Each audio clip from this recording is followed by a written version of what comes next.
No? Kasi 2 verses siya sa Hebrews. So it's found in Hebrews 7:24-25. So yung action, okay, but because Jesus, gano'n natin to, no? Papaansin kita dito. Lives. Can you see, teacher? Yes, Teacher Beth, we can. Okay, lives forever. Okay, ganyan yung forever. Naalala niyo naman siguro to forever. He, si Jesus pa rin yun, has a permanent, parang thumbs up nakahiga, permanent, tapos push forward, permanent. Okay? Priesthood. Ganyan lang yung priesthood. Okay? Therefore, he is able, so thumbs up again, to save. Naalala niyo yung save, di ba? Save. Okay, yung completely naman, so yung save, naka-cross na ganyan, naka-close yung fist, and then ganyan, save. Completely, ganyan naman. Completely. Okay? Hindi siya i-cross. Tapos open yung fist. Okay?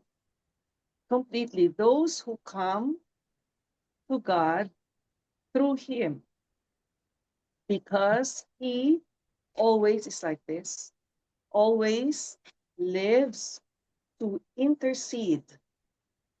Ganyan, tapos ganyan. Intercede for them. Hebrews 7:24-25. Sige nga, try natin, ha? Medyo Teacher, gusto ko mahaba. yung intercede. Ang ganda. Nakakatuwa yung intercede para may kumukulo. Ang Sige, cute. sige. Ulitin natin, ha? Let's try all together. Hebrews 7:24-25. But because Jesus lives forever, He has permanent priesthood. Therefore, He is able to save completely those who come to God through Him, because He always lives to intercede for them. Okay, Hebrews Wow, 7:24-25. Thank you. that's a wonderful Okay. verse.